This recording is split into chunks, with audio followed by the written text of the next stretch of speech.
नमस्कार, मैं आपके साथ हूं मनस्वी जैन और आप देख रहे हैं अलर्ट राजस्थान न्यूज। खबरों का सिलसिला शुरू करने से पहले नजर डालते हैं अब तक की हेडलाइंस पर। असामाजिक तत्वों द्वारा अनुसूचित जाति के परिवारों को मिल रही धमकी। 42 सालों के कब्जेदार मकानों और दुकानों पर चलाई जेसीबी। पुलिस नहीं कर रही है अभियुक्तों की गिरफ्तारी।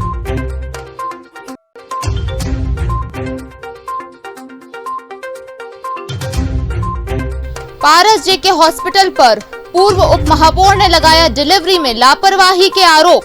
कहा हॉस्पिटल के खिलाफ कड़ी से कड़ी हो कार्रवाई।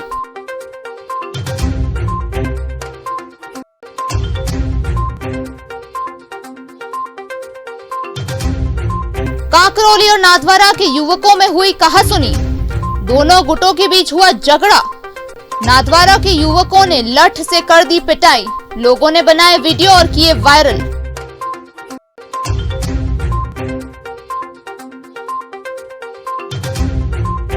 दो अवैध पिस्टल व एक बोर बंदूक जब्त। आरोपी सद्दाम उर्फ बोला पठान गिरफ्तार।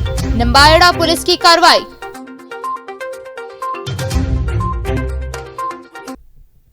अब खबरें विस्तार से। सबसे पहले बात करते हैं अभियुक्तों के आतंक की।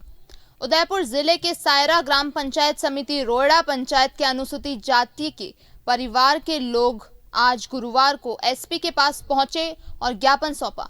ज्ञापन में बताया कि कुछ असामाजिक तत्वों और कुछ असमाजवादी लोगों ने गांव में बने कब्जे की जमीन पर बने मकान और दुकानों को तोड़ दिया।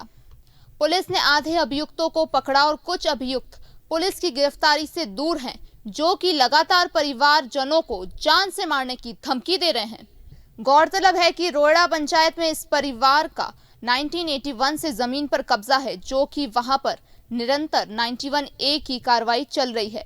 इस परिवार ने बड़ी मुश्किल से कब्जेदार जमीन पर अपने मकान बनाए हैं, जो कि कुछ असामाजिक तत्वों और कुछ समाजवादी लोगों ने रातों रात मकानों और दुकानों पर जेसीबी से तोड़ दिया, जो कि काफी नुकसान हुआ है। परिवार के सदस्य इस बात को लेकर पुलिस थाना अधिकारी को भी बताया और इस मामले पर पुलिस ने आधे से अधिक अभियुक्तों को गिरफ्तार किया है। बाकी के अभियुक्तों द्वारा परिवार को डराया धमकाया जा रहा है। इस बात को लेकर आज गुरुवार को परिवार के लोग एसपी के पास न्याय की गुहार लेकर पहुंचे। परिवार वालों की यही मांग है कि जमीन को जब्त कर वापस दिलाई जाए और जो भी नुकसान हुआ उसका मुआवजा दिलाया जाए। इतने पुराने कब्जों को आज दिन तक किसी शासन प्रशासन ने नहीं तोड़ा। ये कौन लोग हैं जो इन मकानों को तोड़ रहे हैं?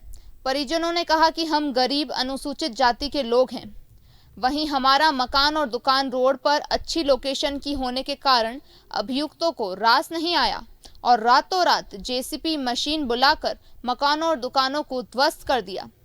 गनीमत यह रही कि मकान के अंदर कोई नहीं था, नहीं तो भारी नुकसान हो जाता। वहीं उन्होंने बताया कि 8 वर्ष पूर्व ग्राम पंचायत करदा के पट्टे की फाइल लगाई गई।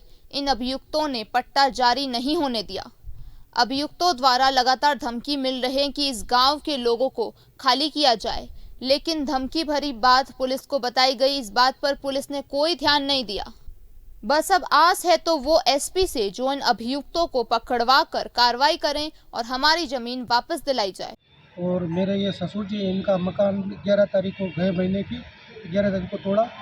उसके बाद में आज दिन 3-4 लोगों को गिरफ्तार किया। बाकी के लोग घूम रहे और इन लोगों को परिवार को धमकी दे रहे हैं, अगर तो मुकदमा वापस नहीं उठाया तो तुम्हें मार देंगे या गांव से निकाल देंगे। और ये तोड़ने वाले सभी राजपूत लोग हैं। उसके बाद भी इन्होंने प्रशासन ने कोई कार्रवाई नहीं की अभी तक और ढीला रवैया अपना के रखा है। भीम आर्मी से राधा कृष्ण रोशनलाल मेघवाल, उदयपुर। हम आज पीड़ित परिवार सहित एसपी साहब और कलेक्टर साहब से मिलने आए हैं, जबकि 11 तारीख को अगले महीने को दुकानें ध्वस्त की गई सामंतवादी लोगों ने। शासन और प्रशासन ने नहीं तोड़े हैं और शासन और प्रशासन रेगुलर अवगत करा रहे हैं। अभी तक 5 आदमी गिरफ्तार हुए हैं, जबकि मेन षड्यंत्रकारी जो उप सरपंच है गोविंद सिंह, वो अभी तक गिरफ्तार नहीं हुआ है और उसको पनाह दी जा रही है और पीड़ित परिवार को लोगों द्वारा धमकी दिलाई जा रही है। हम तो सरकार और प्रशासन से यही मांग चाहते हैं कि बाकी की जो मुलजिम गांव में घूम के धमकियां दे रहे हैं उनको गिरफ्तार किया जाए उनके खिलाफ सख्त से सख्त कार्रवाई करी जाए और जो इनकी निजी संपत्ति से नीलामी बोली लगा करके फिर पीड़ित परिवार को मुआवजा दिया जाए और उनकी दुकानें बनी जाए, क्योंकि वो लीगल चीज़ पर बैठे हुए थे। सायरा पंचायत समिति जो रोड़ा ग्राम पंचायत के निवासी हैं, इनके वर्ष 1981 से कब्जा है ज़मीन पर और वहाँ से निरंतर 91A की कार्रवाई चल रही है और लीगल बैठे हुए हैं। इन्होंने बहुत मुश्किल से जीवन भर की गाड़ी कमाई से निर्मित 1.5 करोड़ रुपये से निर्मित मकान एवं 7 दुकानों को गांव के असामाजिक तत्व एवं कुछ सामंतवादी लोगों ने इनकी रातों रात जैसी मशीन से ध्वस्त कर दिया। इतने बड़े आर्थिक नुकसान इनको गंभीर कारित किया है, जिससे उन लोगों को न्याय मिलना चाहिए। अभी तक इन्होंने 11/10 की घटना है, अभी तक आधे मुलजिम गिरफ्तार हुए, 5 खुलेआम घूम रहे हैं और चैलेंज कर रहे हैं और इन परिवार को डराया धमकाया जा रहा है। सभी समाज में इस प्रकार की घटना से मैं खुद निंदा करता हूं और इन परिवार को न्याय मिलना चाहिए। मंगलवार को उदयपुर के पूर्व उप महापौर महेंद्र सिंह शेखावत के पुत्र वधू के इलाज में घोर लापरवाही करने वाले पारस जेके हॉस्पिटल के खिलाफ लेक सिटी प्रेस क्लब के प्रेस कॉन्फ्रेंस रखी गई और डॉक्टर्स पर आरोप लगाते हुए कार्रवाई करने की मांग की गई। महेंद्र सिंह ने बताया कि 20 तारीख को उनकी पुत्रवधू को डिलीवरी के लिए पारस जेके अस्पताल में भर्ती करवाया गया था। उनकी पुत्रवधू का इलाज इसी हॉस्पिटल के डॉक्टर शीतल कौशिक का चल रहा था। 21 तारीख को उनकी पुत्रवधू को नॉर्मल डिलीवरी से बच्चा हुआ और 3-4 घंटों तक हॉस्पिटल के किसी स्टाफ ने देखभाल नहीं की। 3-4 घंटों बाद पता चला कि उनकी बहू को ओवर ब्लीडिंग हो रही है, जिस पर डॉक्टर्स ने ऑपरेशन करने का निर्णय लिया। ऑपरेशन के दौरान ब्लड लाने को कहा। सिंह ने आरोप लगाया कि एकदम से ब्लड कैसे अरेंज किया जाए। ऑपरेशन से पहले ही डॉक्टर को बता देना चाहिए था कि उन्हें ब्लड ढूंढने में मुश्किल आ रही है। सिंह ने कहा कि जैसे तैसे ऑपरेशन हुआ, जिसके बाद भी उनकी बहू की हालत में कोई सुधार नहीं हुआ है, जिस पर सीनियर डॉक्टर को भी बुलाया गया। सीनियर डॉक्टर ने बताया कि ऑपरेशन सही नहीं हुआ है, वापस ऑपरेशन करना होगा, जिसके बाद बहू को रीऑपरेट किया गया। लेकिन रीऑपरेट करने के बाद भी डॉक्टर ने कहा कि उनकी बहू की हालत नाजुक बनी हुई है, अब वे ईश्वर से प्रार्थना करें। सिंह ने आरोप लगाते हुए कहा है कि हॉस्पिटल प्रशासन ने अगर पहला ऑपरेशन ही सही किया होता तो बार बार ऑपरेशन करने की स्थिति नहीं बनती और उनकी बहू की हालत इतनी नाजुक नहीं हुई होती। सिंह ने आरोप लगाते हुए कहा कि इस तरह के हॉस्पिटल से लोगों को लूटने का कार्य करते हैं, ना तो पक्के बिल देते हैं और ना कोई भी सुविधा बाहर से लेने की परमिशन देते हैं। अगर किसी मरीज को या उनके साथ वालों को चाय भी पीनी हो तो हॉस्पिटल के अंदर से ही लेकर पीनी पड़ती है। सिंह ने लेटर लिखकर संभागीय आयुक्त को लिखा, इस मामले पर कार्रवाई करने को कहा, जिस पर संभागीय आयुक्त ने CMHO सहित मेडिकल टीम पारस जेके में भेजकर बिल मांगे। सिंह ने कहा कि जो उनके साथ हुआ है वह किसी और के साथ ना हो, इस वजह से अस्पताल पर कड़ी से कड़ी कार्रवाई होनी चाहिए। इन्हीं की कंसल्टेंसी थी। 21 तारीख को नॉर्मल डिलीवरी हो गई 11 बजे। उसके बाद 2-3 घंटे तक इन्होंने देखा नहीं, ब्लडिंग बहुत ज़्यादा हो गई। अचानक इन्होंने ऑपरेशन का निर्णय लिया। हमें ये नहीं बताया ब्लड की आवश्यकता है, ब्लड बैंक वहाँ नहीं है। और बॉडी को खोलने के बाद ब्लड मांगने लग गए, कैसे जैसे हमने व्यवस्था करवाई। हमारा बच्चा और बच्चे की माँ दोनों ICU अलग अलग ICU में थी। जबरन कॉटेज खाली करने के लिए सामान बाहर निकलवा दिया, हमने नहीं किया। फिर ऑपरेशन के 4 घंटे बाद पेशेंट ICU में वेंटिलेटर पे रह गया और हम मुझे कहते रहे कि बिल्कुल ओके अपडेट है, कोई दिक्कत नहीं है। अचानक उसी अस्पताल का सीनियर सर्जन कहता है पेशेंट बहुत सीरियस है, ब्लड बॉडी में नहीं जा रहा है, इकट्ठा हो गया। वापस रीऑपरेट किया, 2-3-4 घंटे में ऑपरेशन हुआ। 35 यूनिट ब्लड प्लाज्मा प्लेटलेट ने चढ़े और लास्ट में कहा क्रिटिकल पोजीशन, हम कुछ नहीं कर सकते, ईश्वर से दुआ करो। फर्स्ट ऑपरेशन में अगर ये ठीक से कर देते, मैंने जो मालूम किया कि ब्लड ड्रेन लगा देते, आर्टरी बांध देते, तो सेकंड की नौबत नहीं आती, जल्दी मालूम चल जाता है कि ऑपरेशन फेल है। ऑपरेशन के बाद 5 घंटे बाद मालूम चले, क्योंकि इन्होंने टीम के नाते ऑपरेशन नहीं किया था, केवल पैसे लेना और उसका शेयर कम हो इसलिए कम लोगों से ऑपरेशन किया। ऑपरेशन में एक्सपर्ट नहीं थे। अंदर दवाइयाँ देते हैं, कितनी देते हैं, टेस्ट करवाते हैं, बताते नहीं है, बिल देते नहीं है, बाहर से कोई चाय भी नहीं लाने देते, बाउंसर लगा रखे थे लोगों को डराने धमकाने मारने के लिए। इन सब चीज़ों की मैंने शिकायत की थी। हमारे कमिश्नर साहब ने बहुत अच्छा फैसला करके टीम बनाई, CMHO वहाँ गया था, कल हम टीम के साथ गए थे, शहर के प्रमुख लोग, हमारी मीटिंग हुई, डिस्कस हुआ, कुछ चीज़ें तय हुई है। वहाँ कुछ भी साइन बोर्ड नहीं है, आपको ये मालूम नहीं कौन ये सुप्रिटेंडेंट है, कौन CMHO है, कौन MD है, कौन CO है। ये सब व्यवस्थाएं सुधारने के लिए कोशिश कर रहे हैं। मेरे में जो बीती दूसरों में नहीं बीते, क्योंकि पेशेंट चल के आता है, या तो व्हील चेयर पर जाता है या 4 कंधों पे जाता है। पेमेंट 6 लाख जमा करा के जाता है, 5 लाख जमा करा के जाता है, रोता हुआ जाता है, रोने ही नहीं देते, बाउंसर उठा के उसको। आपको कितना पैकेज? हॉस्पिटल का नाम है पारस JK, जिसको इस उदयपुर संभाग में कोई भी नहीं जानता कौन मालिक है, क्या मैनेजमेंट है, कौन CO है, कौन सुप्रिटेंडेंट है, कोई नहीं जानता, आप भी नहीं जानते।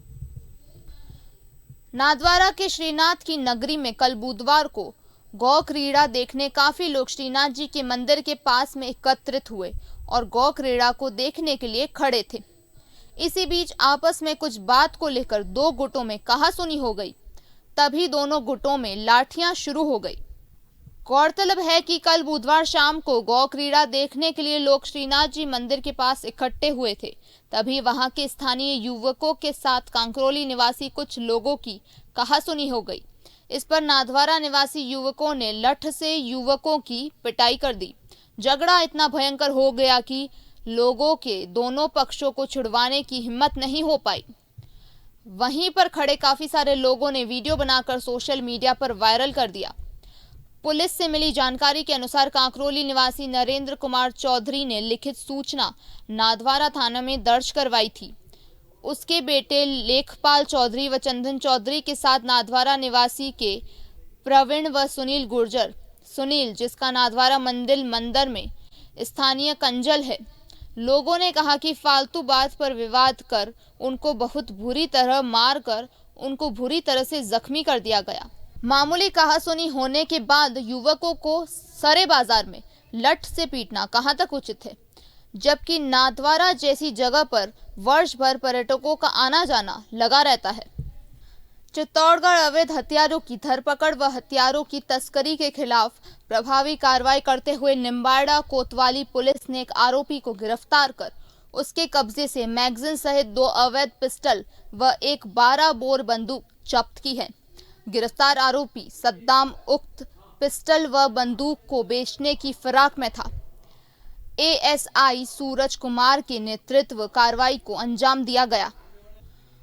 पुलिस अधीक्षक श्री राजन दुष्यंत ने बताया कि अवैध हथियारों की धरपकड़ हेतु जिले के थानाधिकारियों को निर्देश दिए गए थे, जिसके तहत थानाधिकारी कोतवाली निम्बाड़ा फूलचंद टेलर पुलिस निरीक्षक के निर्देश पर थाने के ASI सूरज कुमार के नेतृत्व में कांस्टेबल रतन सिंह, अमित कुमार, राकेश, विजय सिंह व अशोक की टीम गठित की गई।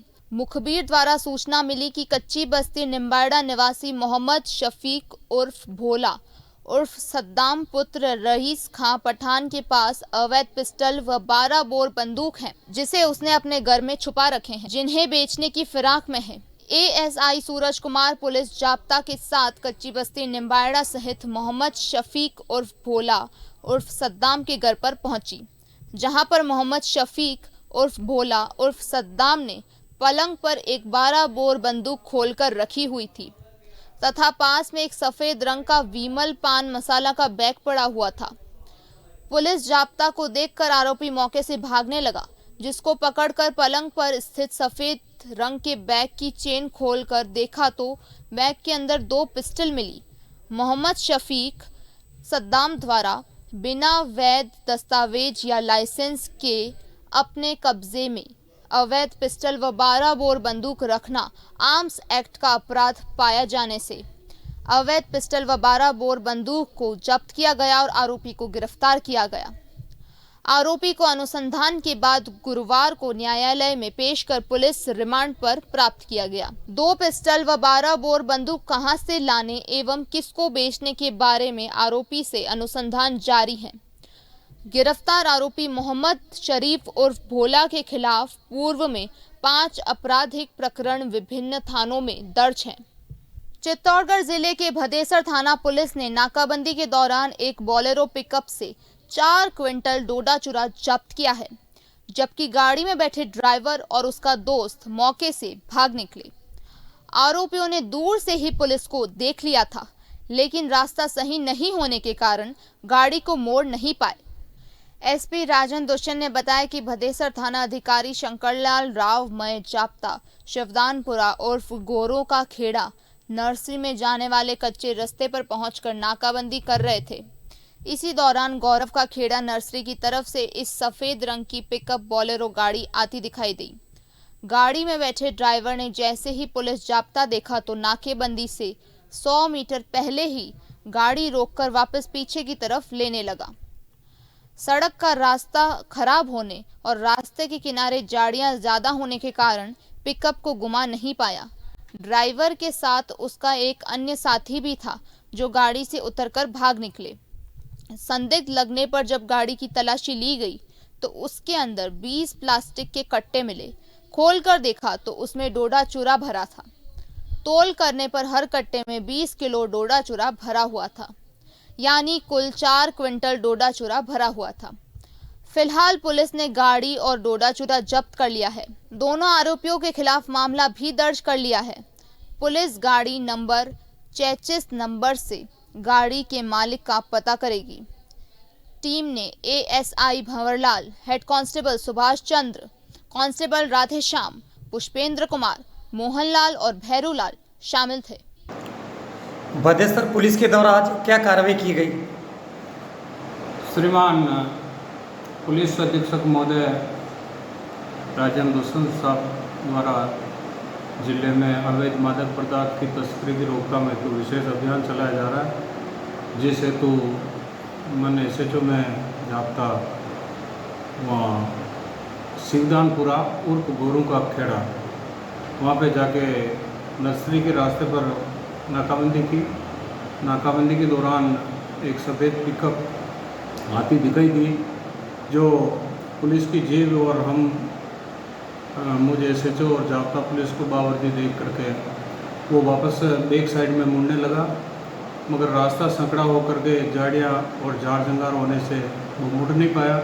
जितने में हमने तत्परता दिखाते हुए मौके पर फटाक जाके उसको पकड़ा। जीप पिकअप वाले गाड़ी में चाबी छोड़ के भाग गए, जितने वो अंधेरे का फ़ायदा उठा के भाग गए। और फिर हमने गाड़ी को जाके चेक किया तो अंदर 20 बैग अवैध अफीम डोडा चूरा के, जिसमें प्रत्येक में 20 kg, कुल मिला के 4 क्विंटल डोडा चूरा जब्त किया। चित्तौड़गढ़ शंभूपुरा थाना पुलिस ने अवैध मादक पदार्थों की तस्करी के खिलाफ कार्रवाई करते हुए गश्त के दौरान एक स्कॉर्पियो गाड़ी से 4 क्विंटल से अधिक अवैध अफीम डोडा चूरा जब्त कर एक आरोपी को गिरफ्तार किया है। मामले में एक आरोपी को नामजद भी किया है। पुलिस अधीक्षक श्री राजन दुष्यंत ने बताया कि जिले में चलाए जा रहे अवैध मादक पदार्थों ने धरपकड़ अभियान के तहत थाना अधिकारी शंभूपुरा नेताराम द्वारा थाने के पुलिस जाप्ता हेड कांस्टेबल सकेंद्र सिंह, हरफुल, योगेंद्र कुमार, मंगल सिंह, संदीप व गजेंद्र सिंह के साथ थाना शंभूपुरा सर्कल में गश्त के दौरान मीणों का कंथारिया से बिलोदा की तरफ जाने वाले रोड पर सामने से एक कार आई, जिसको रुकवाने का इशारा किया गया तो चालक द्वारा गाड़ी को धीरे करके पास में आने पर अचानक गति बढ़ाकर साइड से निकालकर भाग गया।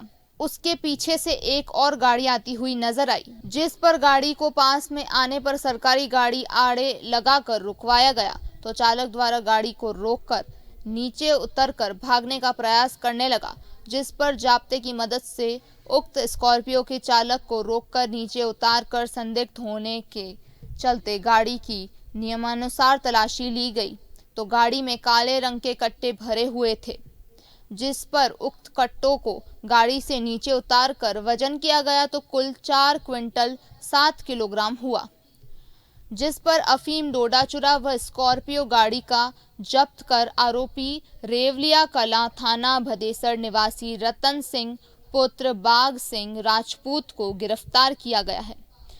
प्रारंभिक पूछताछ में आरोपी ने उक्त अफीम डोडा चुरा व स्कॉर्पियो गाड़ी के आगे लेकर चल रहे रेवलिया कला थाना बदेसर रतनलाल पुत्र मिट्ठू लाल गाडरी का होना बताया, जिस पर उक्त व्यक्ति को भी नामजद किया गया।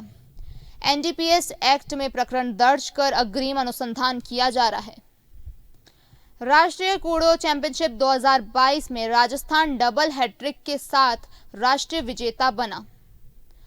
कूड़ो राजस्थान केंद्रीय युवा एवं खेल मंत्रालय एवं कूड़ो इंटरनेशनल फेडरेशन ऑफ इंडिया के संयुक्त तत्वाधान में 24 से 31 अक्टूबर तक गुजरात के बारडोली में आयोजित 13वीं राष्ट्रीय कूड़ो चैंपियनशिप 2022 में राजस्थान टीम के 57 स्वर्ण, 28 रजत एवं 37 कांस्य सहित 122 पदकों पर कब्जा जमा कर कूडो में तीसरी बार लगातार चैंपियंस ट्रॉफी अपने नाम की है। कूडो राजस्थान अध्यक्ष एवं मुख्य कोच शिहान राजकुमार मेनारिया के नेतृत्व में टीम ने राष्ट्रीय चैंपियनशिप का खिताब राजस्थान को दिलाया और चैंपियनशिप की डबल हैट्रिक बनाकर अपराजित इतिहास रच दिया।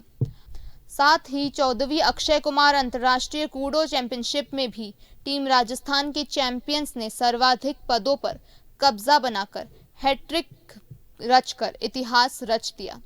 इतिहास बनाकर लौटी राजस्थान टीम का स्वागत उदयपुर, जोधपुर, बीकानेर, अलवर, जालोर, श्री गंगानगर सहित 13 से अधिक जिलों में ढोल बजाकर, गाजे बाजे एवं जुलूस निकालकर किया गया। कूडो फेडरेशन ऑफ इंडिया के संयुक्त सचिव एवं कूडो राजस्थान के अध्यक्ष शिहान राजकुमार ने बताया कि प्रतियोगिता में बॉलीवुड स्टार एवं कूडो इंडियन के चेयरमैन शिहान अक्षय कुमार ने श्रेष्ठ खिलाड़ियों को पदक एवं प्रमाण पत्र दिए। मुख्य अतिथि के रूप में पुलिस महानिदेशक सूरत रेंज डॉक्टर राजकुमार पंडायन ने विजेताओं का हौसला अफजाई की।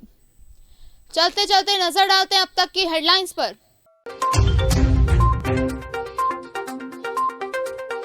असामाजिक तत्वों द्वारा अनुसूचित जाति के परिवारों को मिल रही धमकी, 42 सालों के कब्जेदार मकानों और दुकानों पर चलाई जेसीबी, पुलिस नहीं कर रही है अभियुक्तों की गिरफ्तारी।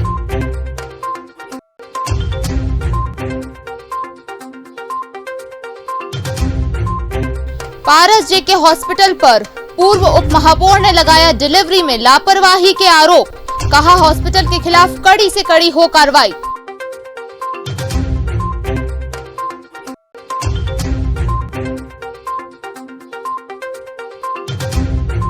काकरोली और नाथद्वारा के युवकों में हुई कहासुनी, दोनों गुटों के बीच हुआ झगड़ा।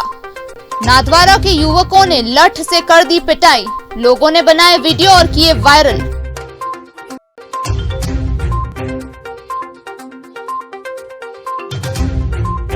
दो अवैध पिस्टल व एक बोर बंदूक जब्त, आरोपी सद्दाम उर्फ बोला पठान गिरफ्तार, निम्बाहेड़ा पुलिस की कार्रवाई।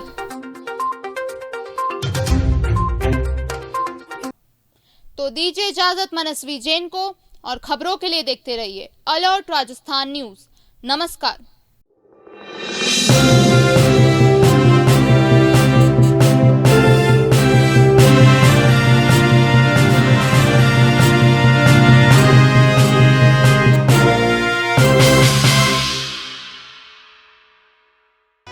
अलौकिक, अद्भुत, अद्वितीय, विश्व की सबसे ऊंची शिव प्रतिमा विश्वास स्वरूपम का निर्माण तत्पदम उपवन द्वारा नाथद्वारा में किया गया है। 10 वर्षों के अथक परिश्रम से हजारों लोगों की मेहनत, सैकड़ों टन स्टील और कंक्रीट से निर्मित यह प्रतिमा आज पूरे विश्व में लोकप्रिय है। 250 वर्षों तक अक्षुण रहने वाली यह 369 फीट ऊंची विशाल प्रतिमा न सिर्फ मनुष्य की अटूट आस्था का प्रतीक है, वरन यह उदाहरण है कि विश्वास से बढ़कर इस संसार में और कुछ नहीं। विश्व भर में भगवान शिव की यह अकेली व अनूठी प्रतिमा है, जहां भगवान शिव सौम्य भाव में विराजमान है। नाथद्वारा नगर को विश्व के मानचित्र पर उकेरने, स्थानीय अर्थव्यवस्था को गति देने और सैकड़ों लोगों के लिए रोजगार उत्पन्न करने व पर्यटन की संभावना को विकसित करने में विश्वास स्वरूपम मील का पत्थर सिद्ध होगा। विश्व में अद्वितीय इस प्रतिमा में आस्था, ध्यान, मनोरंजन, खेलों का पूरा प्रबंध किया गया है। आधुनिक तकनीक युक्त प्रोजेक्शन मैपिंग के माध्यम से शिव प्रतिमा पर शिव से संबंधित कथाएं दिखाई जाएंगी।